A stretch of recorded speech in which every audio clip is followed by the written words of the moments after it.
And it's the end of the week. Welcome to the Friday edition of Breakfast Central. Thank you very much for joining us all through the week. We're indeed very grateful. We know it's been a lot of interesting news we've had to bring. Not all has been very pleasant, but we're hoping that we can find some light at the end of the tunnel that is this week. I am Olive Emodi. And I'm Joe Hanson. A lot to unpack this very day. It's the last day in the week, and it's that moment where you just want to let everything go, relax, chill, and take some time to breathe. But is the structure that we find in Nigeria's current economy going to help you breathe? Well, I did find one tweet that was very interesting amidst the entire drama of the electricity tariff. What band do you belong to?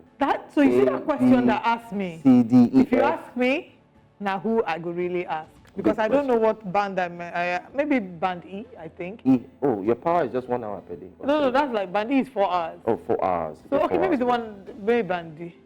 Okay. What band are you? Maybe, I think I'm in between B and C or so, I don't know. Yeah, I don't know. But I would say I don't know yet. But I also found a tweet yesterday evening that proved to be very, very mind-boggling. It gets you thinking.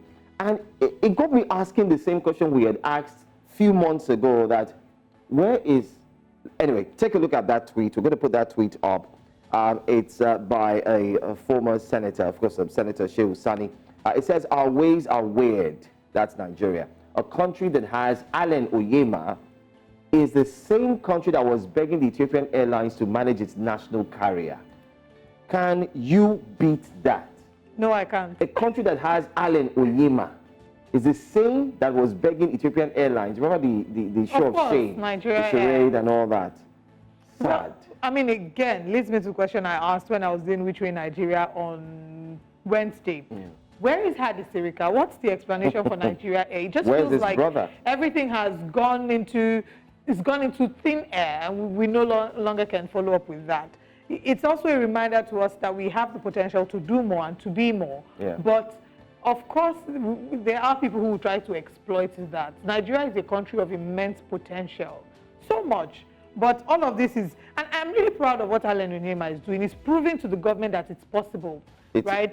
It is very possible, and I'm hoping that after him, there'd be other people who'd be looking to invest in the aviation sector, and the government should be really embarrassed. I'm hoping that this gives ideas to Festus Keyamo on how he needs to revamp the aviation sector, right? There's so much challenges that that are bedeviling that sector, and the story of Nigerian Air should, let them know that what they did was a joke. It was a joke. I wish I could. If I were given the opportunity, I would love to put up a documentary, a movie on Nigerian Air, because it took 8 years from the Buhari administration. Prior to that, 4 years of the Jonathan administration, and then nothing was done. And then just as Buhari was leaving, I think it was the last day or the day before, they just came and put together something that looks like, even a Nollywood script will have done better than that. No, Nollywood cannot be insulted like that. Anyway, Adebola is with us. Adebola, did you fly Nigeria Air? Joe, really? Adebola. Okay, can you hear us, by the way? Oh, okay.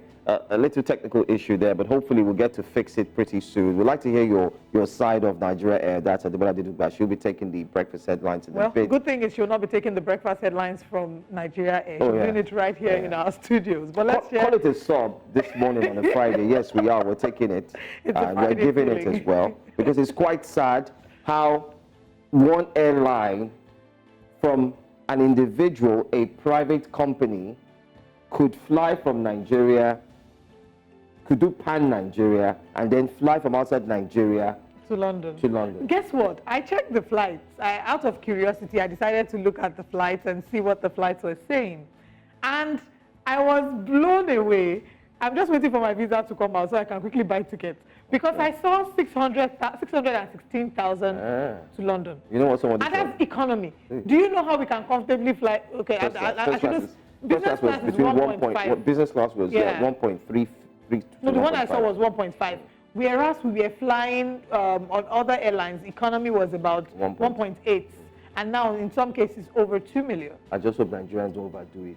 You know what I mean by that? Wow. Once the flight is up, already, Allen Oyema says that they're fully booked, that they are so booked that he's ordering about 20 more. Beautiful.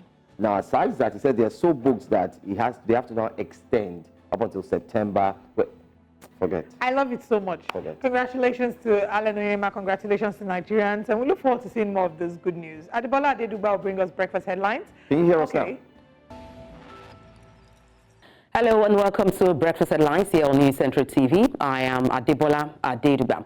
Troops of the Nigerian military has neutralized 2,351 terrorists, 2,308 persons arrested, and 1,241 kidnapped hostages rescued. The Director, Defense Media Operations, Major General Edward Buba, who made a disclosure at the bi-weekly first quarter press briefing in Abuja, explained that troops also recovered 2,847 weapons, 58,492 ammunitions, and denied the oil theft of an estimated sum of over 20 billion naira. While expressing its readiness and focus on what to do with these terrorists and their cohorts, DMO noted that the armed forces is fighting a vicious enemy in the ongoing operations across the country. Has resulted in 2,351 terrorists neutralized, 2,308 persons arrested, and 1,241 kidnapped hostages rescued in the first quarter. Furthermore, troops recovered in this first quarter 2,847 weapons and over 58,000 assorted ammunitions. And we denied the oil theft of over 20 billion naira in this first quarter of 2024. The breakdown is as follows. We recovered 1,497 AK-47 rifles. We recovered over 33,000 rounds of 7.62mm special ammunition and over 12,000 rounds of 7.62 NATO ammunition, as well as 948 assorted arms and over 5,000 assorted ammunition.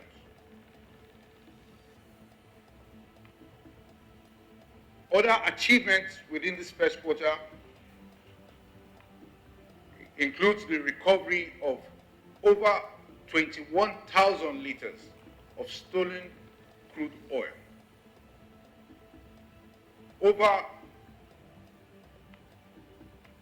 2.7 million liters of illegally refined AGO, otherwise known as diesel, over 53,000 liters of DPK, otherwise known as kerosene, and over 52,000 liters. The Minister of the Federal Capital Territory, Nyesom Wike, has been called to order by the Afenifere Progressive Youth Movement following his recent remarks on the 2023 general elections. Wike has been accused of claiming he was instrumental to the electoral success of President Bola Ahmed Tinubu. While speaking to newsmen in Lagos, the youth said the president has always been a colossal force in Nigerian politics, and his victory was in no way tied to the activities of Wike.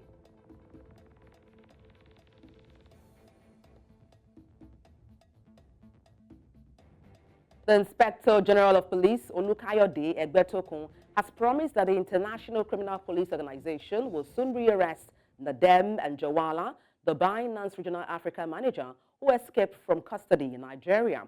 Egbetokun said this on Thursday while fielding questions from journalists at the Nigeria Police Force headquarters, Louis Edet House in Abuja. Anjawala, 38 years, escaped from custody on Friday, March 22nd, 2024, from a safe house where he and his colleague were detained. Abuja Electricity Distribution Company has apologized to its customers over the wrongful billing of the new tariff rate. The firm attributed the development to a system glitch. This was disclosed in a tweet via the company's X handle on Thursday. The Commission's Vice Chairman, Musili Oseni, said the increase will see the customers paying 225 naira kilowatts per hour from the current 66 naira. Senegal's new president, Bassirou Diomaye Faye, and new Prime Minister, Ousmane Sonko, attended a flag-raising ceremony for the 64th anniversary of Senegal's independence at the Presidential Palace in Dakar. Senegal has just appointed Faye as its fifth and youngest president after sweeping to a first-round election victory on a promise of radical reform just 10 days after being released from prison. South Africa's former Parliament Speaker, Lusiviwe Mapisa-Nkola, has appeared in court in Pretoria facing charges of corruption and money laundering, piling new pressure on the governing African National Congress Party ahead of elections in May. Mapisa, who resigned her speaker post on Wednesday, appeared before a court in Pretoria after she turned herself in to police and was formally arrested. And that's all on Breakfast Headlines. It's back to Joe and Olive. Thank you so much, Adebola Dedugba. You look so happy, by the way. It's like you're also catching the Friday fever. Or she's probably one of the bands. Oh, really? Oh, yeah, top band. A. Band A. You look like you have the aura of a Band A customer. But talking about looking happy, what can you do in Nigeria but just to be in a cheery mood? One person said, a good policy introduced at a wrong time ultimately becomes the wrong policy. Now, I'm talking about the Band A, Band B category and Band C. Nigerians at the moment are grappling with a lot. We're still licking the wounds, as a result of removal of fuel subsidy. We have inflation skyrocketing from 29% to 31%, and now this new, removal of tariff subsidy from electricity. It's just a lot to grapple with in Nigeria. Yes, they say it's the Band A, but you know how things can get. Before you know it, it trickles down to Band C. I don't even know the band I belong to. Maybe Band Z. Because don't worry. That's a very valid point. It's crazy.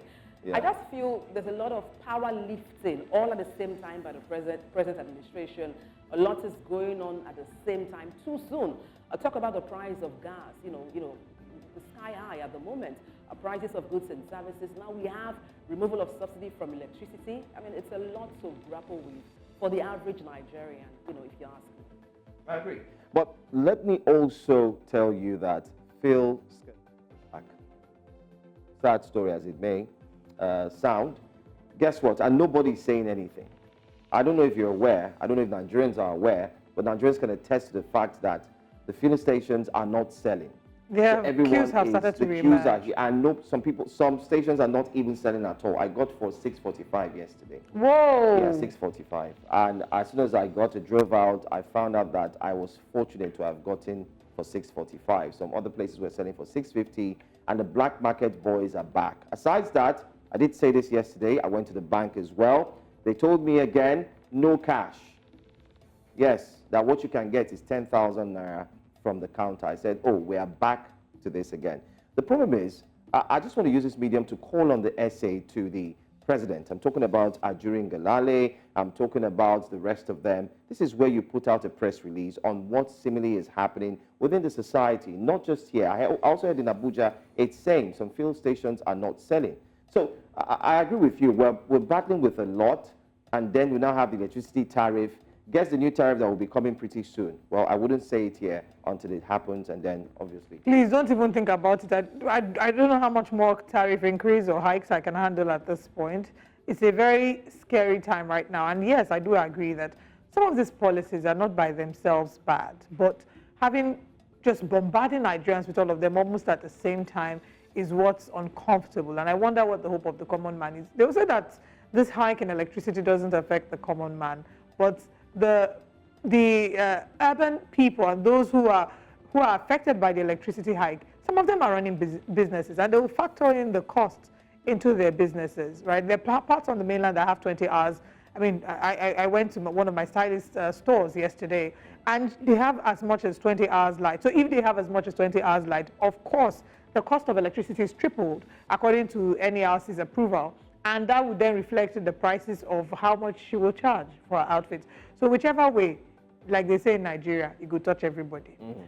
Thank you very much, Adebola Adetugba. We'll see you again. Okay, I'm not going to press for time. Just to quickly, chip in there. Yes, I please. caught a bit of what Joe said about fuel prices or, queues in the filling station. Now, when talking about this tariff removal, or this tariff hike in electricity, when a new reform or a new policy is to be, what happens to that incubation period of notifying people? You don't just wake up one morning and then it hikes from 65 naira to over 220-something naira. There should be a phase or a window period whereby people are informed. So you can plan your affairs, your affairs accordingly. But to wake up one morning and then the next thing you know, maybe yam will start selling for 5,000 naira or something, will go, sky high. I feel there should be a certain period. For instance, a styrofoam ban, I saw that there was a 1-year notice period for it to get banned. Same thing with things like tariff, electricity, in Nigeria, or any other thing which could be banned in future. I feel there should be a period of time whereby a notice is given, so people can plan their affairs accordingly. You can budget for it, and you just know how you manage your finance.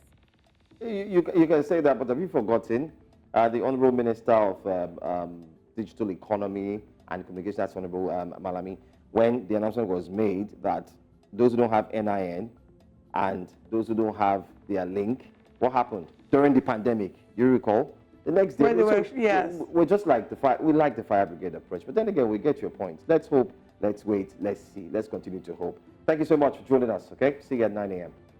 You're welcome. All right. Okay, Olive. While we hold our chest very close and tight, because the word is hope, so let's keep hoping. Hope it is. Hope. Yeah. We'll go for a break. When we come back, our top stories will be up next. You can be part of the show. Don't forget to tweet us. We are at News Central TV, and we'll be opening the phone lines later on, very much in the second hour. Stay with us.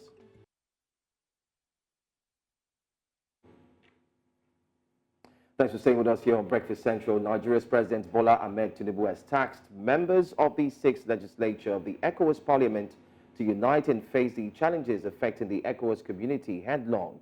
Now, this was during the inauguration of the 6th legislature of the ECOWAS Parliament in Abuja, where he urged the regional lawmakers to ensure that they contribute their quota to the growth and development of the ECOWAS community. Our man, Amadine Uyi, reports. It was the inauguration of the 6th legislature of the ECOWAS Parliament.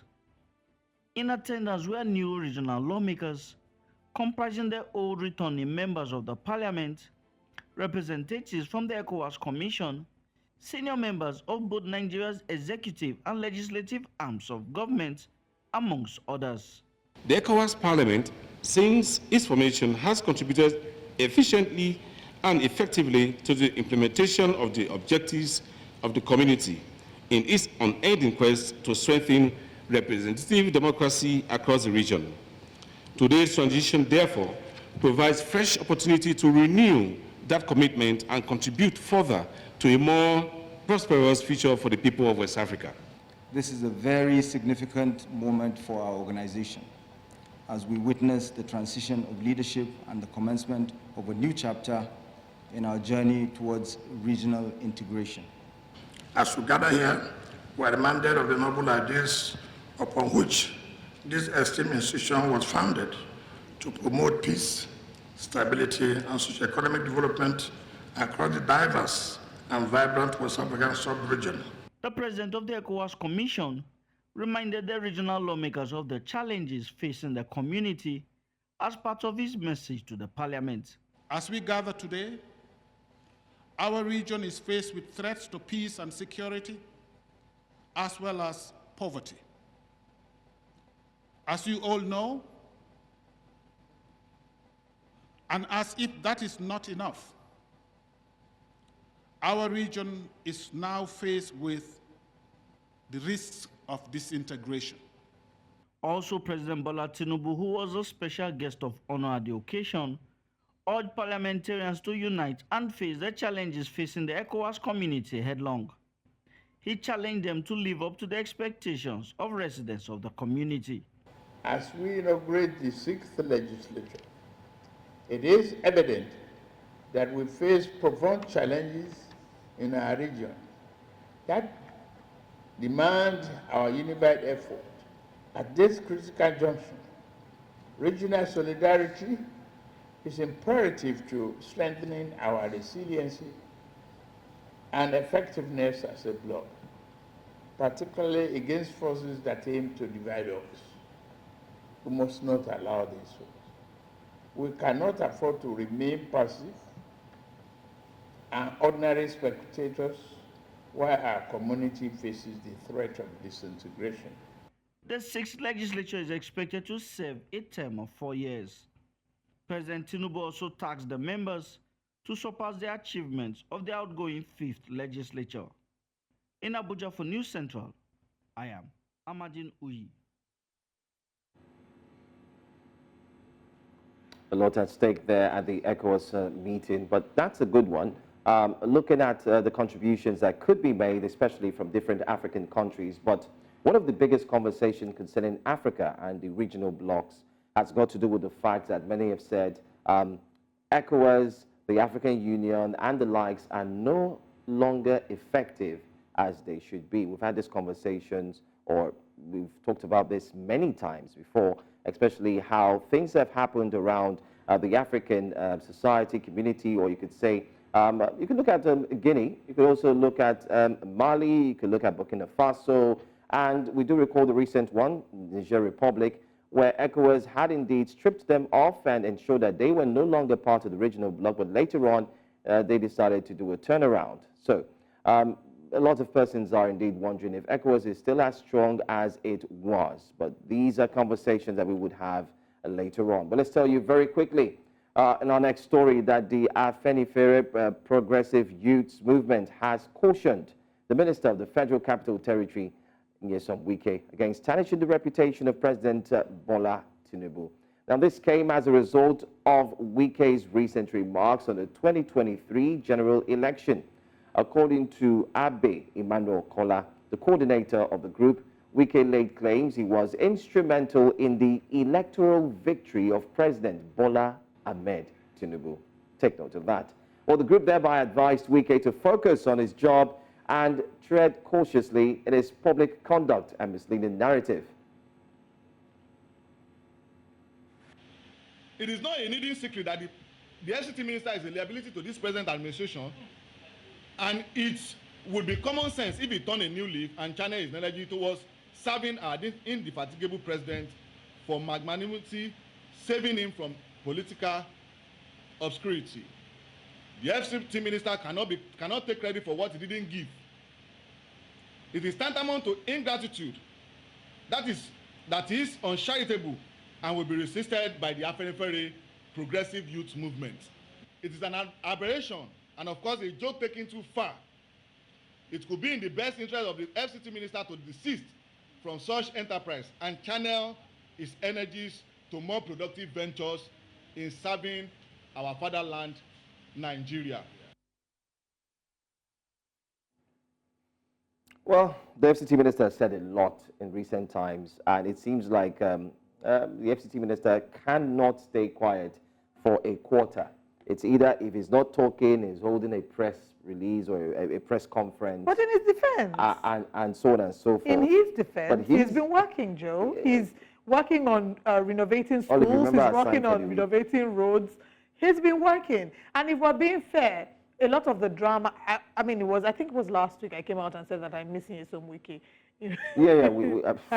I miss Nyesom Wike. I miss his live band. Yes, I miss his live band. I miss all the drama we saw in Rivers State when he was governor of Rivers State. But I would say that it seems that he's now focusing more on the FCT. We are not unaware of the drama that went on between him and Siminalayi Fubara, for the most part, how they were both involved in. Although Sim Fubara is still in the thick of things, as we will find out much later when we look into that story. So I'd say I think he's doing much better. Yes, there's so much more that the people of the Federal Capital Territory expect him to do for them. But I don't know if it's there. I don't understand all these conversations about, oh, don't tarnish this one's reputation, don't speak against this one. We have time for too much drama. I also want to say that the Afenifere youths are saying, Wike shouldn't have mentioned that he was very instrumental to the victory of the current president, Bola Boy, Ahmed is it a Tinubu. lie? And he was instrumental to ensuring that he won in the South-South, which was a territory many thought Mr. Peter Gregory Obi would have gotten. But is it a lie? So the truth is, we saw how Nyesom Wike at the last elections was not in, it almost seemed like he was trying to clip the wings of the People's Democratic Party. We saw all the many challenges they had from not allowing, initially not allowing them access to the stadium, all the many things that were done, and people began to ask, is he a part of the PDP or a part of the APC? So what he's saying, I don't see what's wrong in what he's saying. If he put in the work to ensure that he got the current president into power, I mean, he's not taking full credit for it. For the president himself to have gotten into power, there were people working behind the scenes. If Peter Obi had emerged president, or if Alhaji Atiku Abubakar had emerged president, there were people behind the scenes that made that happen. So I don't know how they call full press conference to announce. It's shocking. We really have a lot of time on our hands. Maybe you're not bothered by the fuel price, or you're not bothered by the electricity. They didn't call press meeting to talk about the challenges that Nigeria is facing. Is do not tarnish the reputation. Okay. That's the bottom line of this conversation. That the youths, because they are the Afenifere youths, they represent the youths, that the youths had time to rent a small, tiny venue, bought meat pie and bottled water for people to drink, called small press people and say, let's shout, don't tarnish, and Wike was the focus. Anyway, I understand how the FCT minister works. He would ignore them. Forget about that. In between. All right. Oh my goodness. We'll move away from what's happening in the FCT to Edo State, where a 7-man panel led by Justice S. Omonua investigating the impeachment petition against the embattled Edo State Governor Philip Shaibu. There have been updates regarding that story. We'll be taking more of that after this break. Welcome back. We're still looking at the drama that's going on in Edo State with Philip Shaibu likely for facing likely impeachment. And joining us to discuss this is Dr. Olufemi Mosako Johnson, who is the founding registrar and CEO, Association of Corporate Governance Professionals of Nigeria, and chairman, Hero Advisory Group. Once again, thank you very much for joining us. Thank you so much. I want us to take the conversation another direction. Now, Philip Shaibu has fought a very good fight and is still fighting. One of the things, of course, is he went to the court to sort of get an injunction to prevent them from impeaching him. And one of the documents he submitted in his suit, they have alleged that this document breaches the oath of secrecy oath of secrecy as provided for in the Constitution. So I'd like to find out what your thoughts are on the weight of those allegations. They're saying that he shouldn't have filed details of the Executive Council meeting, that this has broken the oath of secrecy. Thank you very much. I am a corporate governance practitioner. In corporate governance, there is nothing like secrecy. There is a tenet of corporate governance that we call FART, F-A-R-T, in the affairs of the state. F for fairness, A for accountability, R for responsibility, and T for transparency. There is no secret in corporate governance. Nobody owns the country. Nobody owns any state. Everything has to be on the table. Everything, people must basically see it. Now we are talking about a country. You have Senate and you have House of Rep. And the citizens of that country don't know what they earn. The citizens of that country, they are the bosses of these guys. And you don't know what you are paying to your staff. And it comes down to this Shoaib case of secrecy and all these things. Secrecy comes in a place where you are playing negative politics. Assuming there was no any problem, there will be no any form of secrecy or no secrecy and so on. Now come to look at the judge. Who appoints that judge? And that's the problem we have. As corporate governance practitioners, we have that problem. We talk about a separation of power. Up to today, there is nothing that is separated. Montesquieu, as early as 1731, says if these three powers, legislative, executive, judiciary, is fused in one hand, he says there will be tyranny and it will be survival of the fittest. And that's what we are having today now in Edo. What Montesquieu said in 1731 is what we are having now. Survival of what? The fittest. Now, who is the person that appointed that Mr. Chief Judge? It's the governor, which is a terrible aberration. You cannot have Arsenal and Man U playing football match, and you have one of the players in Man U as a referee. What do you expect? So if I hear you correctly, you're talking about the role that the executive has in appointing the legislature, and that it should be completely separated. Do you see that happening anytime soon? Because yes, this is not the first time we've heard this position happen. And yes, we've talked about independence of the judiciary for the longest time. But this argument that you've raised, many have said, is actually a stumbling block. Because they are also thinking of, there are people who use it as opportunity to garner favors, because you know that the executive has a say, you know, in the affairs of the judiciary in that way. And it's a problem. All we need to do is to go to other countries, study how they appoint these people. In Nigeria, who appoints INEC chairman? President. The president. And the same president will contest in that same election. So what do we expect? Now you are talking about setting up a 7-man panel by a Chief Justice of the state, according to Section 1 of that Constitution. Chief Justice will appoint. Is that also? No problem. But who are the people that is going to appoint? They are the people who basically are going to favor his taxpayer. I mean, his master. So there's no way you can have justice. There's no way you can have objectivity. And that is our own concern. Our own concern is, of course, if you have objectivity, if you have justice, we don't have any problem. But we know this man, Mr. Shuaibu, cannot have it. That's the problem. So it's much more like a deadlock for Mr. Shuaibu as we speak now. Regardless of whatever he's trying to do, going to Abuja to ensure he gets a court injunction, it's not going to work in his favor today. There's no way. He that pays the piper dictates the tune. There's no way he can get justice. Of course, justice, this is justice, but to get it is the problem. And everywhere there's terrible compromise everywhere, laughable compromise. Okay. Looking at corporate governance, and looking at the fact that Edo State in itself has pushed further to ensure that the likes of Asui, Godalo, and name them, have been put to the fore to actually contest the forthcoming elections. Do you think that Shuaibu should have at least possibly just, retract, relax, or was he being too ambitious? Because everyone is saying maybe he's being too ambitious and not showing honor to his master. Yes, ambition. Every human being has his own or her own ambition. He thought that after 8 years, I should be given the opportunity to lead the state and so on. But his master never sees it like that. From day one, it has been intractable problem with the master. And that has to do with the fact that they have separated ideology. Their ideology is separated. What he views is different from what the master feels. And there's always rancor. You can see there was a time they locked his office and so on. So many things has happened and so on.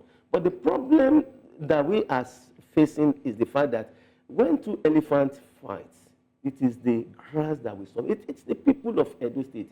For 8 years, I have not seen, I've been there, I've not seen solid governance going on in that place. It's a real tragedy for that state. So the best for that state is to stand up on their own and do something about themselves. Because these guys, this rancor will never yield any fruitful result for the state. So this thing will continue. Even after this issue, it will still continue and so on, depending on who gets there and so on. So this is the problem we have. It could just be solved through fact. Are we fair to everybody? If I'm fair to you, Joe, would you agitate against me if I'm fair to you? The reason of agitation is the fact that I'm not fair. I'm not being fair to you. So are you saying that Governor Obaseki is not being fair? I'm not sure all of them are fair to themselves, to each other, and to the state. I'm not fair. Everybody is about furthering their own personal end. That's the problem. We're not bothered about the state. We are bothered about myself, my survivor, as a politician. Even if I'm not going to do anything, let me just get there. That's what you have all over the place. I'm not going to do anything, but let me get there. Let there be insignia of my name in that position. It's not that they have anything to do. And that's the problem we are having. Okay, today is the deadline that's been given to Philip Shaibu to put in his defense. Today, the 5th of April, 2024, at 12 noon. Now, you don't think that the law will move in his favor because you already feel that there's going to be influences that will move against him? If the law will move in his favor, it will be something that everybody will cherish. But he himself knows that this thing is not going to work out this way. Okay. And it happens all over. Look at rivers, look at everywhere. Beneficiary wants you to do this, you don't want to do it, then chaos happened. So what are you going to bring out of it? So he knows that he's not going to get justice. As soon as he's going to get justice, there's no problem about it. He himself knows. He knows. He knows the game is playing. So what is the projection for the trajectory of the rest of Philip Shaibu's career? Do you see that this would greatly impact him? Do you think that he'll maybe decide, if this doesn't go in his favor, because we don't know, do you think that he would then give up on his dream to become the governor of Edo State? He's not going to give up. He's going to fight till the end, even after all said and done. He either is impeached, whatever that happens, he will still continue to fight. One thing I've seen in every politician, right from 1983 up to today, is that they don't give up easily. They don't. They continue to fight. Not because of anything, but for the sake of a noise, for the sake of the fact that this is something that I need to fight. He's not going to basically get anything out of this. Sincerely speaking, he's not going to get anything. He's not going to get justice. He's not going to get support. He's not going to get anything. What he's going to get is rancor. And it's going to continue. And it's going to even after the election, it's going to continue. That's the problem. It's a tough one. But let's fear for Edo. Well, let's look at corporate governance as it is. Thank you. How do you think Nigeria is doing in line with corporate governance? I'm asking that because Philip Shaibu's case is just one out of many. Yes. Later on in the course of the program as well, we're going to take a trip down to Rivers State, where there is a tussle from Abuja, the FCT, that has drawn a line down to the south, which is Rivers State, despite the fact that they are separate, entities. Yes. We've seen corporate governance taking a swing at doing what it's not supposed to be doing. Can you elaborate more on the challenges that this would impose on Nigerians, especially the country itself, and the way forward in politics? Yes, I think the way forward in politics is for us to basically look again at the tenets of corporate governance. There's no way you can run a nation, even organization. You can't run organization properly without the laying down values of corporate governance. That's why even in business, you discover that as soon as the owners of business goes to burial ground, the business goes to burial ground with it, because there is no structure. I have asked the richest men in Nigeria face to face, what is the corporate governance structure of sustainability and succession planning they are putting in place? They answer, but I'm not satisfied, but there's no problem. Now, going back to politics, it's going to be very, very tough. Because as soon as you have corporate governance in place, you can't do all that we are doing. Governors cannot collect trillions on behalf of the people, and it's not accountable. Corporate governance will not look at you, collect trillions, and lift you like that. You must be accountable. Okay, you say, okay, for a security vote, you don't need to give account. State allocation, you are not giving account. 90% of this money are being embezzled. Nobody is giving account. So corporate governance will not stand, and you are doing all those. So if you institute corporate governance across the board, that's the way forward for everybody. In fact, there is nobody that will agitate. All this agitation you see all over the country, there will be no agitation again, because everything will be on the table. This is what I collect on your behalf.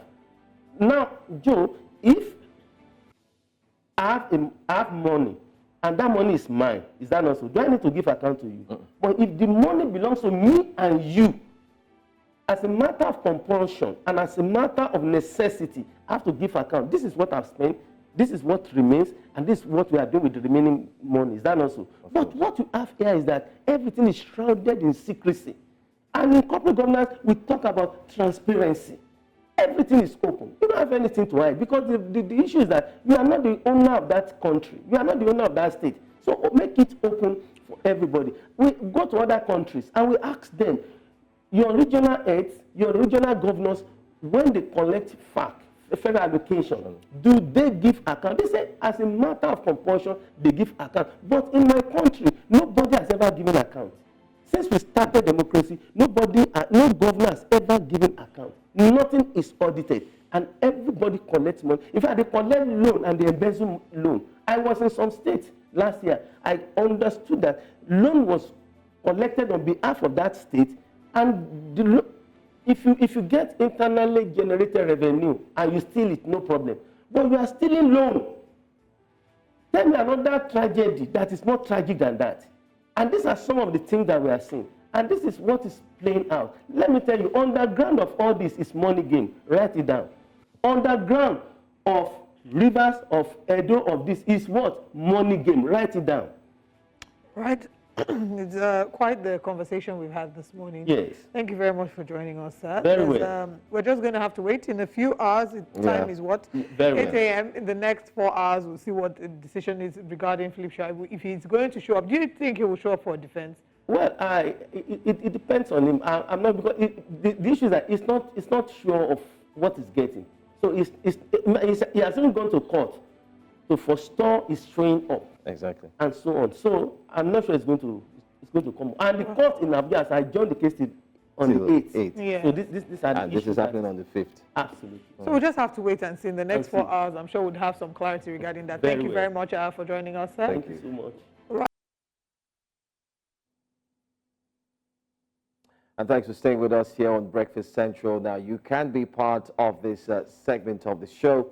And we're looking at the front pages of the papers. All you need to do is just call in and let us know what you think. Most importantly, we have been talking about the electricity tariff. What's your take on it? Did it come at the right or the wrong time? Do you think it is what Nigerians truly need at this time? Well, let's go straight to the papers. And before we do that, you can see the numbers on the screen. Go ahead and dial. I would like to hear your voice and hear what you have to say. Vanguard, that will be our very first newspaper this morning. Vanguard at the top has the following headlines or heading. CBN, Governor Cardoso headlines Vanguard Economic Summit amidst Naira recovery. I'm sure it's going to share some very, very important information to Nigerians there. Army recovers stolen weapon.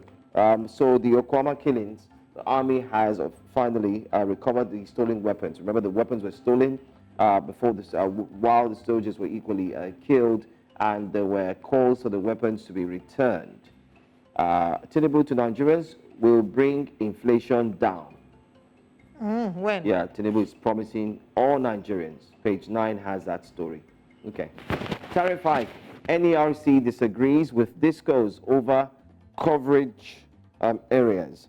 NERC disagrees with discos over coverage areas. As federal government earns 137 billion naira from hike. NERC pegs forex at 1,463.3 naira to dollar, despite naira gains. New tariff not likely to affect manufacturers. MAN says, that's the Manufacturers Association of Nigeria. It's backdoor to general tariff hike, according to consumers. Okay. The front page there, you also have more stories. Fubara plotting to obtain court orders to declare assembly illegal, according to Rivers APC. Is one story we're also going to look at today. Padding allegations. Senate, not I, suspended Ningi. Akpabio replies, Falana. Impeachment. Shaibu absent as panel fixes today for final adjournment. And we talked about that as well, concerning the final adjournment. While the final adjournment is ongoing, don't forget Shaibu has gone to Abuja to also get a court injunction, as we also mentioned, to stop the panel from the process of impeaching him. And the court in Abuja told him that, unfortunately, we can't do that. You have to wait until the 8th of April, which happens to be on Monday next week. Insecurity, 537 murder cases in 8 weeks. Worrisome. IGP Egwetoku says 537 murder cases in 8 weeks. Olive, 537 murder cases. Exactly. It's a very scary one. So I think it would be good to look into that to be sure what exactly is causing the murder. Are we seeing an increase in crime rate because of the unstable nature of the economy? Is it that people are now exploring more of that because, one, they are hungry, two, they are angry? Because we've seen that even during the lockdown, there was an increase in the rate of domestic and sexual violence. The Lagos State Domestic and Sexual Violence Response Team attested to the fact that they had more reports and more calls because people felt trapped in their homes with no food, you know, and they were angry. Emotions were at an all-time high. So it would be great to find out why this is happening. Is it happening because of the way the economy is, or is it that there's just a blatant disregard for human life, knowing that there would be no repercussions and you can get away with things easily? So it would be great to find out what the causes are, and also to assure, it would be great for the Nigerian police to talk to Nigerians about security measures we need to employ to be sure that we don't fall into such unfortunate circumstances. But most importantly would be to bring the perpetrators of this dastardly act to book. Because you can't just say 537 human beings were killed. It's not like people got sick, and even if they got sick, that's bad in itself. In 8 weeks, that's 2 months. 537 people were killed. That's not a joke. So, anyway, I'm hoping that we get I'll look at that article myself and see what the details are.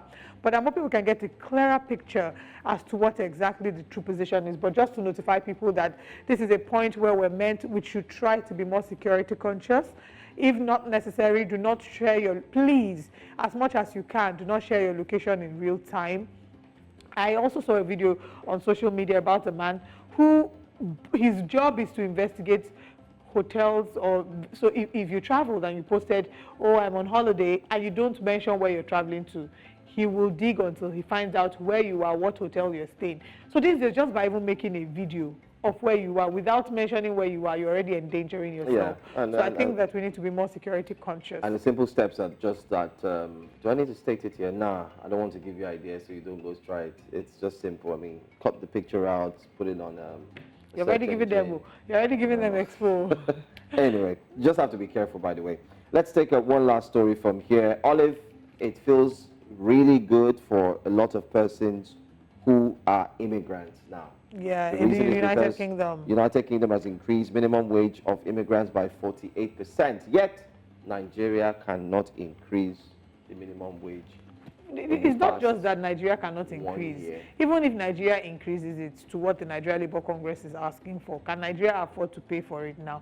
Okay, yes, Nigeria can afford to pay for it, but will Nigeria be willing to pay for it? Will Nigeria allow corruption, make it pay its citizens what they should naturally earn? How much are Nigerian senators, ministers, how much are these people earning? How much are the members of the assembly earning? Secrecy. For the longest time, we've been chanting open NAS, Open National Assembly, till today it's still not open. We don't know how much they're earning. They're crying about, oh, the power went out for 30 minutes, and you could see them hyperventilating. But this is our reality. We're living in perpetual darkness. Band E people, 4 hours, maximum of 4 hours, or 4 hours and above. There are some band Y people that have not seen light. They've not seen no transformer. No transformer at all. There's no hope. Anyway. They don't even have H. Doctors of the O. Okay. But then again, that's all I'm going to take on the front page of Vanguard. Let's head over to the Daily Trust newspaper, and on the front page of the Daily Trust newspaper, the big story there: bandits kill 7, abduct 13 family members in Kaduna FCT. It almost feels like if we don't see a story a day about kidnapping, then we haven't looked through the papers. It's always at least one kidnap a day these days. Released 51 hostages after 3 weeks in captivity. Military unveils identities of killed terrorist commanders. They must be proactive to end challenges, says experts. We can see the photos of people who have been killed here. The pictures are here. It says Abubakar Mainok. Okay, I don't want to go into that. But these are some of the people who have been killed. Terrorist commanders that have been killed, about 3 of them, whose pictures have been shown there. And still on the front page of the Daily Trust, U.S. Muslim leaders reject iftar dinner with Biden as anger over Gaza persists. 2024 Hajj, Nakon Airlines sign agreement for airlift. Northern elders chide Tinubu over electricity tariff hike. In fact, everyone is chiding, the whole nation is chiding him at this point. People are exhausted. Kano files 8-count charge against Ganduje, wife, others. And we have Buhari donates 250 million naira to Katsina Varsity, and I'm hoping that this money is used appropriately for what it was earmarked for, and it's not something that ends up in the pocket of anyone. I shouldn't be saying this, to be honest. It shouldn't make sense that we're having this conversation about this money should be used appropriately, but because there's a breach of trust in Nigeria, where once people hear, oh, this money has been disbursed, they're already thinking, someone is going to siphon that money and put it in their pocket or send it to some offshore account. And I'm hoping that the time will come when this is not a subtle expectations that Nigerians have when large sums of money are mentioned. Barral emerges acting Speaker of ECOWAS Parliament. Amadinu, you did bring us a report about the ECOWAS Parliament and President Tinubu charging that unity should be a key focus.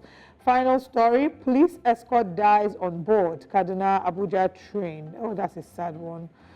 But these are the stories we'll take this morning on the Daily Trust newspaper. All right, away from the Daily Trust, let's go to the Punch. Let's go to Punch newspaper and see what the Punch is saying. Manufacturers lose 1.5 trillion naira to FX crisis in 6 months, according to Manufacturers Association of Nigeria. Federal government to issue domestic dollar bonds in June. Take a look at that figure that they've lost. 1.5 trillion naira. Okay, let's move on. 141 terror cases, 214 kidnapping recorded in 8 weeks. So that breaks it down for us. That's what Punch does. It breaks it down. Instead of saying 537, it says 141 terror cases. That's cases of terrorism. And 214 kidnappings recorded in 8 weeks. Well, anyway. Kano government charges Ganduje wife with $413,000 US, over 1 billion naira bribery. Ooh, wow. Finally, is it going to pay? Are they going to pay? 12 states plan power projects. Anger spreads over tariff hike. The anger is still spreading. The tariff hike, don't forget that you had the Nigerian Labour Congress who had expressed their dissatisfaction with the electricity tariff hike coming just a few days ago. Most importantly, it was the most talked about conversation yesterday on different platforms. Everyone is feeling that, one, it's quite insensitive for such tariff hike to be put in place at this hour. Secondly, they also feel like if you're going to bring a tariff hike, you may have planned to ensure you cushion the effect. Do recall that Nigeria has faced a lot of subsidized or subsidy removal. First was that was mentioned by the president during the inauguration speech, where he said subsidy is gone. And when he said that subsidy is gone, what happened next? Well, guess what? Everyone started queuing for fuel, and the prices went up in seconds. And here you have electricity tariff hike. Guess what will happen as well? Well, of course, Nigerians will start bickering and complaining, and that's why the NLC has joined. You also have the TUC of yesterday, and then you have a few other persons. And in 1 week, Nigeria has also taken subsidy off education. And that's exactly what we've seen when the president did sign the student loan bill into law as well the day before yesterday, which happens to be on Wednesday. So we're starting to see a lot of persons get angry, and it's quite understandable.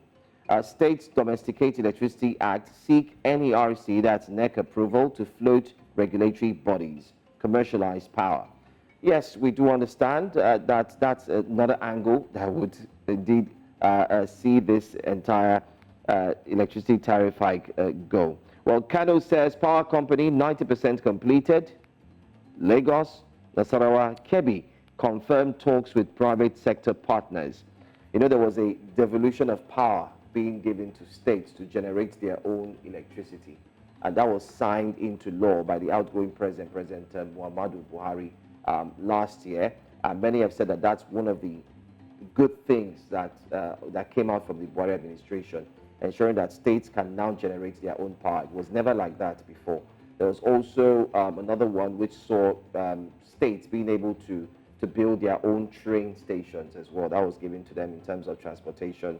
And then, of course, we do know the Electoral Act. That was another good one. Then again, the big story that's trending. The videos were circulating everywhere. You have it on the front page of the Punch. It's got to do with EFCC stopped service of charges on Binance chief, FIRS alleges. So the picture there is one of the Binance executives that did not run away.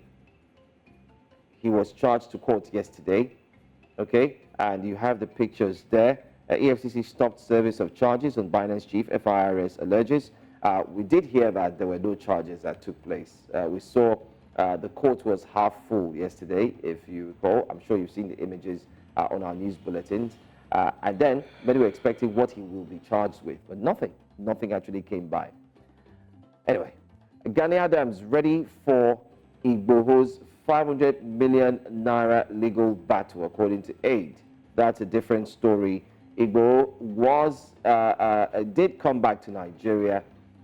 He was actually one of the persons who fled Nigeria during the Buhari administration to another country, and that happens to be in Cotonou, where he was apprehended. He was indeed charged, and he was locked up in prison.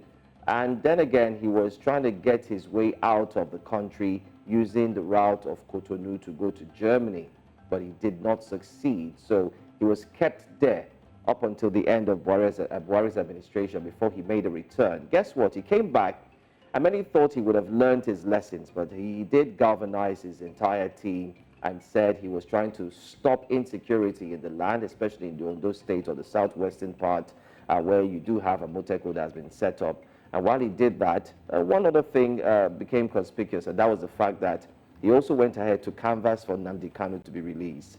A successionist, and many have said, who is speaking for others as well. Anyway, how I gave birth on Lagos BRT woman. All of this story would excite you, so right? we didn't name the child. You know how for those that are like the Yoruba people in Lagos, Nigeria, they have different names according to how the child was born. So if the child was born with the leg, there's a name they call the child. You know, typically children come out of the of the vagina with the head, but if they come out with the leg, I'm not sure if Ige is the one that comes out with the leg or the one that comes out with the cord on the neck. If you're a child that comes out after the twin, you are Idowu, Alaba. You know, so those different things. So I wonder what the child. If you're a child that was born when your father wasn't in town, he was abroad, you're named Tokumbo. So I wonder what this child will be called. BRT. But congratulations to her. My joy in all of this is that there was safe delivery, especially because one of the key conversations I always highlight is how in 2024 we're still looking at maternal and infant mortality. Oh, yeah. So that this did not end in a dire situation is something that gives me joy. So congratulations to her. I think that's the silver lining in all of this. Good story. A final story from the Punch for me.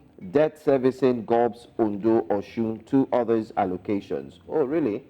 I think that's just what our guest who left said. That is that not what we're doing? Then to launder. To launder. So now you're paying debt. It simply means that the federal allocation that they receive is going to debt servicing. Okay, the people of Ondo State, Ekaro. That's all for me. Let's move away from the Punch to our final paper this morning, the Guardian newspaper. And on the front page of the Guardian, legacy of international tourneys. How hosting mega events fail to catalyze infrastructural development. Okay, and that's an interesting one there. Slain soldiers, arms, ammunition in Ukwama still missing military cells. Wait, I don't understand. Wait. We just took a paper that said that these ammunition has been found. Please double check what paper it is. Okay, so it was the Vanguard. The Vanguard. The Vanguard said the ammunition has been found. If you look at the front page of the Vanguard, it says, Army at the top right, Okwama killings, Army recovers stolen weapons. Whereas you come to the Guardian newspaper, the middle left, you're seeing there, slain soldiers, arms, ammunition in Okwama, still missing military cells. So which one are we going to believe at this point? Okay. Let's move away from that. 41 killed, 222 kidnapped, 88 million naira ransom paid in Kaduna, Niger, group laments. The numbers are getting very scary and alarming. The business of kidnapping is a thriving business in Nigeria now, and we would look forward to it, to the government dealing with our insecurity challenges so that you know, this is not something that we should be worrying about. Naira firms as CBN auctions 652 billion Naira OMO bills at 21%. Electricity tariff hike in crosshairs as opposition intensifies. No one is taking this electricity tariff hike as maybe easily. I'm sure they didn't know that. They knew that we won't take it easily. EFCC to arraign Bobrisky for 180.7 million Naira money laundering. Let's stop here first. You know what they say on social media, Oga, drop here first. So, the story behind this is, now that he has posted, there's a video of him at the premiere of a recent movie, I think I'm not sure, the Eniola Ajao movie, where Bobrisky was gifted or crowned the best dressed female. And in that clip, you could see Bobrisky spraying Segun Johnson money, a lot of money. And spraying is very classily, not in a very ratchet way, very classily. But the CBN Act has counted that as a crime. You know, mutilating the Naira, spraying the Naira is a crime that many people don't know about. But it's a part of the Nigerian tradition. Now, a number of people are saying, why is it that it's Bobrisky's time that they're now all deciding to show up, the EFCC is showing up?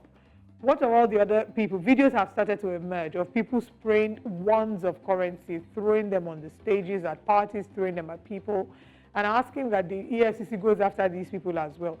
Some have alluded to the fact that it's selective implementation of the law, that they choose when the law should be set in motion and when they should totally look the other corner. But regarding this Bobrisky, some would say that there's more to it than meets the eye, but I'll leave it at that.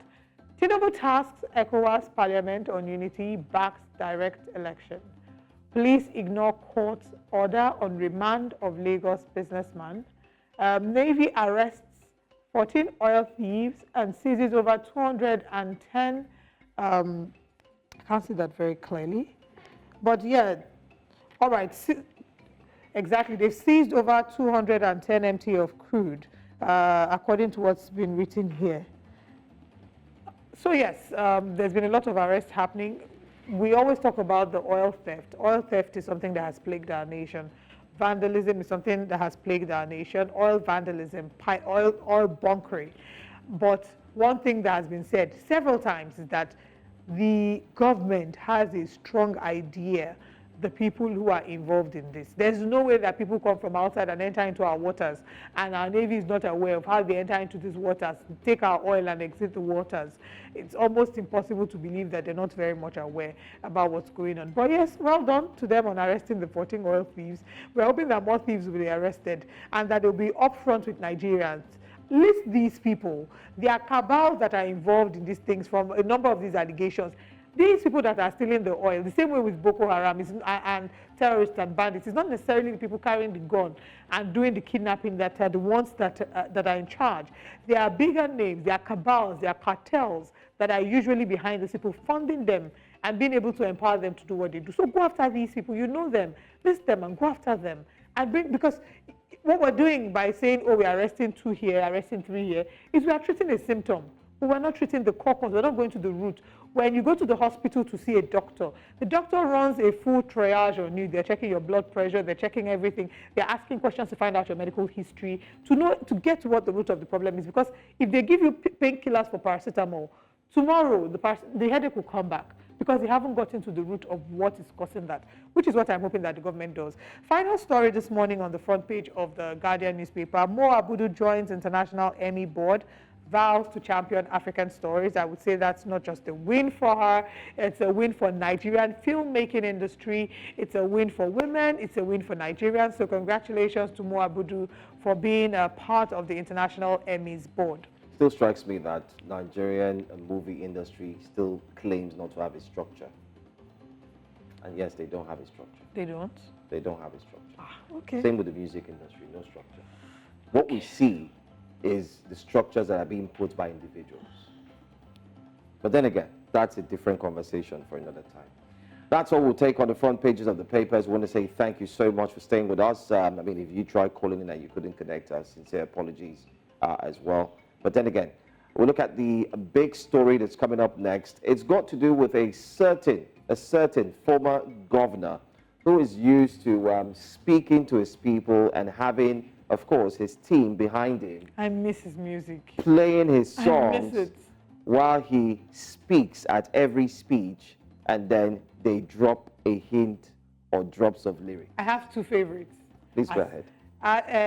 The first one is Ieneba, Ieneba, Ieneba, Ieneba. What's the second one? The second one about As It Is Sweet Us. As It Is Sweet Us. But that's also a Timaya song, right?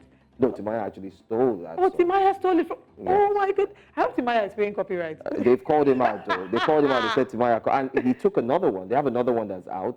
He took that same one and put it into a song. But they said, come, it's too much. You're taking too much of our song. Yes, so What's going such on? an entertainer. But guess what? The embattled governor also has his own live band, But the only problem is the other one could dance. But this one cannot dance. This one is talking. But why is he using live band? You should not use live band. He's copying his own. If you can't, anyway. What are you? But I'm still trying to decide who was more entertaining between Nyesom Wike and Patience Jonathan. We'll go for a quick break, guys. We'll be right back.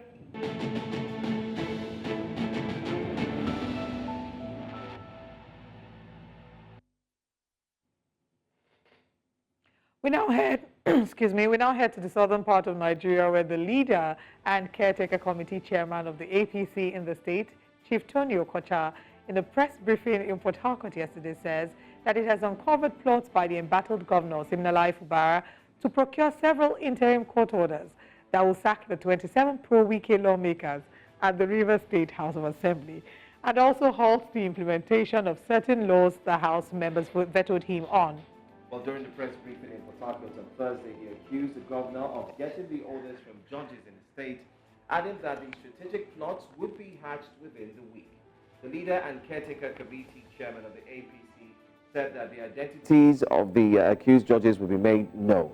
Indeed, it will be made known in a detailed petition to the National Judicial Council, NJC. Recently, the governor has been talking tough while addressing members of the public, citing his readiness to defend his call to office while warning detractors to stay away.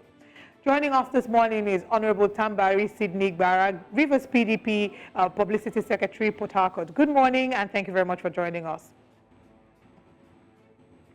We'd like you to please unmute your device, and as you do, please talk to us about what the drama is going on within Rivers State. It would seem that the governor of Rivers State, Governor Siminalayi Fubara, has come under fire, or he's under some form of fire, as there are some allegations about some intending plans. So talk to us about the drama going on. Well, in the first place, I want to thank you for having me here in your show to brief the public on the right position of things as it's happened in the politics of Rivers State. We all know that this whole issue in Rivers State started precisely on the 30th of October last year, when the state woke up with an impeachment move by the Rivers State House of Assembly, by the lawmakers, and then the people were like apprehensive that a government that is just 3 months old, how is not enough time for you to, assess the government as it is as at that time. And what really did the governor do wrong that will warrant impeachment?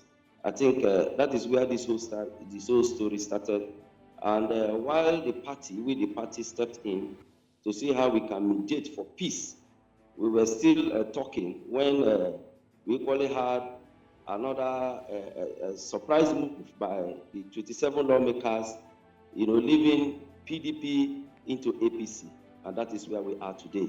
Today, they are APC members, they are no longer PDP members, as it is. And we all know that we have laws, that are governing even our political activities. The Constitution is very, very clear on it. Section 109, subsection 1G, is very, very clear on the issue of defection. If you leave your political party to another political party, there should be certain conditions. There should be things, cogent reasons why you should leave your political party to another political party, and which is a clear and obvious crisis that has led to division. That is the recommendation of the Constitution. And for the fact that these lawmakers have left PDP to APC, people who see it as a move that is not intended for the interest of the state, that it is a selfish decision. You cannot come to a party, take the people's mandate, and you run to the next party, at will, without consulting with your party, without consulting with your constituents. That is where we are today. Does it matter sorry to interject, does it matter that the president intervened to sort of sort out the drama going on between the current governor and the members of Rivers State? Yes, yes, it does. Let me commend Mr. President for his fatherly thoughts and role, because ordinarily he is of another political party, which is the APC. So he would have said, okay, PDP, you can fight and kill yourselves in Rivers State for whatever I care. But he intervened, as a true leader. And that gave a relief, it gave us some support, relief, in the states. And we saw the governor on his own part, attending to some of the presidential resolutions, but we didn't see much of that coming from the assembly.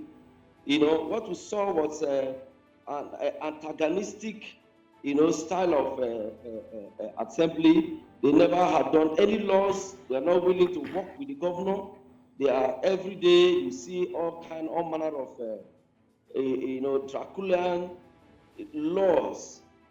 They were rather set to take the state backwards, So they will appreciate the role of Mr. President in mediating, which he has done that. And we equally appreciate the disposition of the governor, who have, said no price is enough for people. All right, we're having some challenges where it seems that the network is interrupting with this conversation, but we have Honorable Tambari Sidney Gbara, who's the Rivers PDP Publicity Secretary, joining us to talk about the drama going on in Port Harcourt, in Rivers State, I beg your pardon, between Siminalayi Fubara, the members of the House of Assembly, and of course the matters that have been alleged to be brought up against the governor. Now, in all of this, Joe, one of the things that I've seen is, whilst they commend the role that the president played in resolving the drama between Siminalayi Fubara and Wike, can I confirm if our guest is back yet? All right. Okay. Between Governor Siminalayi Fubara and former Governor Nyesom Wike, there is a procedure, not Nyesom Wike, let's not bring Wike into this. Let's talk about Siminalayi Fubara and the members of Assembly that decamped from the political party. There is a constitutional provision for how this should be resolved. So some of the arguments that we've heard would be that the president can step in to mediate on the grounds of morality, but that on the grounds of law, there is a provision for exactly how it should be done. Welcome back, Honorable. You were talking about the role of the president in intervening and as the father of the nation to intervene and sort out the peace. But wouldn't you say that in some way what he did, even though, yes, on the moral ground, he had the right, the authority, and the responsibility to bring peace, but that he has in some way circumvented the provision of the Constitution as to how exactly this should be resolved? Because if you came into office on the wings of one political party and then you decamp and say you're going to another political party, that seat should be declared vacant. So are you saying that, or are you of the point of view that the president should, he was well within his rights to say that they should be accepted back to their parties and all should return to status quo? Yes, a lot of us queried the presidential resolution because it was clearly, one-sided. It was clearly one-sided, and we kicked against the governor, signing to that. But he explained to us that he wanted peace. He wanted to give peace a chance in the states so that he can do his job, and we understood with him. Yes, the president intervened, I would say, based on morality, yes. Because constitutionally, the governor of a state, is in charge of the state, is in charge of his territory, but our governor is a gentleman, a very humble personality. If it were the previous administration, we know how, antagonistic that administration was to the center, but our governor is disposed to creating a good relationship with the center to at least ensure that we attract the needed development. After all, we are all Nigerians. So some of us, we never looked at it from the constitutional, angle. We looked at it from the moral grounds of, trying to keep the peace and ensuring that we have a peaceful state. Okay. So these, statements made by not the PDP this time, but the APC are saying that the governor is going to, talk to the judges, get a few judges who are going to do the bidding. They would ensure that his ways are indeed met, so on. And there's a lot. It seems to be there's a lot of back and forth conversation ongoing. But I want you to please help us. Let's make sense out of this. What truly is the fight that's ongoing in the PDP that should involve the APC? Well, the allegation against the governor is baseless because we know that even the man who is bringing up the allegation is only a factional APC caretaker committee chairman that was handpicked by certain individuals to come and do their bid in the state. APC have, an elected state chairman who they, that glitched through the back door through litigation and brought in this other person. But the truth of the matter is this. The issue of defection of the lawmakers is a constitutional matter which definitely he himself knows requires judicial interpretation.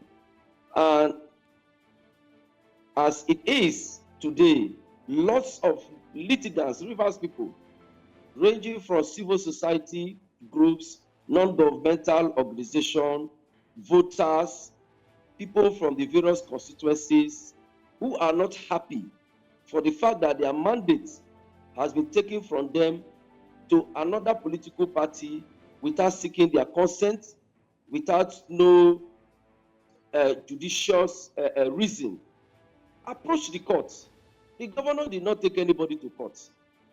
I can tell you for free that there are over 30 litigations against these lawmakers, Rivers indigenes who are aggrieved, who are angry, and who wants to put a stop to this political rascality, where people will go canvass for votes from a particular political party, from a particular set of people. People will go out of their way, stand under the sun from morning till evening, vote for them, ensure that the results are protected. They will go to the collation center, go through all manner of humiliation in the hands of security men and all that, just to ensure that their candidates pull through. And when you win the election and get to the house, instead of, attending to the business of representing your people, what you do is take their mandate and the next morning you're off to another political party. So this litigants has been in court for quite a long time. Some started since last year. So there has been, the court cases that has been on since last year. Governor Fubara does not need to go and procure any judgment at all. Rivers people who went to individuals who went to court to seek interpretation of the relevant sections of the Constitution as it affects the actions of the lawmakers. They are aware. These individuals are there, they are alive. They have made Rivers people understand that this is what they have done. The civil society are in the news every day, giving blow-to-blow reports of the progress they are making in their own case. Other NGOs are every day in the media, giving report on the progress of their cases. Some are the leaders, the Rivers elders, so different shades of people, interested parties, has approached the court, and this case has been on. Did they think that the case will be remain unending, it will definitely come to an end one day, and judgment will be served in the interest of Rivers people. The common man who voted for these people deserve judgment, and the only way they can get succor, the only way that they can be at least appeased is judgment, the right judgment, the right interpretation of this section of the Constitution. That when you leave your political party to another political party, when there is no known crisis, we all know that there is no crisis in PDP, right from the national to the states. There is no crisis. Okay. The party is intact. Everything is going on well. There is no division. So what informed your movement from PDP to the APC? So they know. Okay. They know what is going on. They know what is on ground. That's so subject to debate, Honorable. That's subject to debate. Some would argue very differently, but I think that's conversation for another day. All right. Honorable Tambari, because of our time, we'll do this. We'll look forward to have you back next week.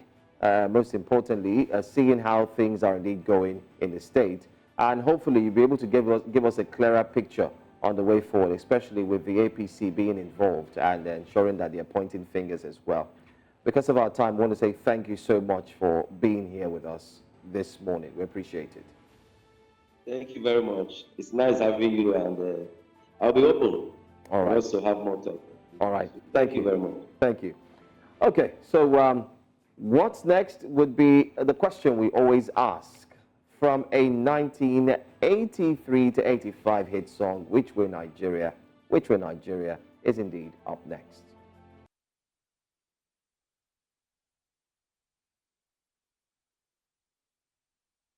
Days ago, when the news reported the increase in electricity tariff, my heart dropped. I was on TV reporting this in the news, but my insides were awash with sadness and discouragement. It almost feels like we take 2 steps forward and at the same time 2 steps backward. Just when we're starting to feel the joy of watching the Naira gradually recover, Nigerians were then slammed with the news of the 300% hike in electricity tariff. Of course, there were immediate reactions as Nigerians groaned in anger and frustration. Now, prior to this announcement, Nigerians were not concerned about bans. Many had no idea what these meant. The only bans we knew were rubber bands. But now, many have been tasked with trying to figure out what band they fall into, as the increment was said to apply to only Band A customers, who make up about 15% of the consumers. So now, a quick breakdown of these bands. Band A customers are those who have at least 20 hours per. Their tariff was increased from 68 Naira to 225 per kilowatt hour. That's 225 Naira per kilowatt hour. Now, we also have Band B customers, who are those that have at least 16 hours per, Band C at least 12 hours per, Band D 8 hours per, Band E 4 hours per. Which band are you? But what about those remaining bands? Because the band classification cannot end at E. It can't. What band will those who have power once in 2 days fall into? What of those who have power once in a week? And no, I'm not exaggerating. When I posted about this on social media, someone shared how her community hasn't had light since August 2023. And now we're in what? We're in April. Now, whilst I cannot confirm the circumstances surrounding her communities living in darkness, what I can confirm is that we have a plethora of challenges hampering the growth of our electricity sector, including but not limited to a falling grid. According to the Energy Progress Report 2022 released by Tracking STG7, Nigeria had the lowest access to electricity globally, with an estimated 92 million of the country's population lacking access to power. The Association of Nigerian Electricity Distributors say that Nigeria needs to generate about 33,000 megawatts to have stable electricity. We have the capacity to produce 12,500 megawatts, but we only produce a quarter of that. The journey from where we are, as you can see, to where we ought to be is a very far one. Some experts are of the view that the hike in electricity tariff is necessary. The World Bank has also agreed in the past, having recommended subsidy cuts to help Nigeria improve the state of its public finances. Reports also have it that the presidency, with knowledge of the matter, said that this was done in a bid to attract new investment and slash about $2.3 billion spent to cap tariffs. Now, assuming without conceding that there is really a lot of logic to this argument, is the timing right? At a time when Nigerians are grappling with increase in the cost of PMS, diesel and gas, and invariably an increase in the cost of living. It feels like we're being bombarded from different corners. The reality before the hike was nothing to write home about.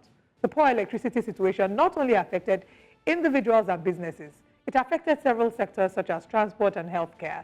The transport sector has complained about low turnout of motorists, even as there has been a rise in the cost of traveling inter and intrastate. SMEs, they have had to factor the cost of electricity and fuel into their goods and services. And who bears the brunt of this? The consumers. Hospitals, they rely on electricity to supply power, to be able to power their life-saving equipment. Without it, lives are put at risk. But we hear of people and hospitals that have to do surgery with torchlight and light going off in the middle of surgery. How can we expect to thrive as a nation when our healthcare system is hindered by something as basic as access to electricity? Some Nigerians have started to explore alternative energy solutions, and I'm one of them. The estimates I have gotten are within the millions for inverters. Renewable energy is now the way to go, but how many can afford it? So no electricity for the common man. Now, back to this Band A conversation. Now that they are mandated to bear the burden of this hike, is there a guarantee that they will get at least 20 hours every day of uninterrupted power supply? And as for the rest of us that aren't under Band A, some of us are trying to still figure out which band we belong to. One more thing. Renewable energy companies, those people selling solar, inverter, please have mercy on us. All of us are trying to look for the light at the end of the tunnel, you hear? Good morning, Nigeria.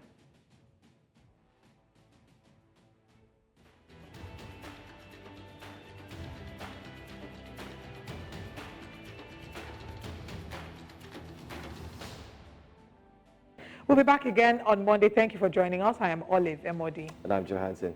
Bye. Au revoir.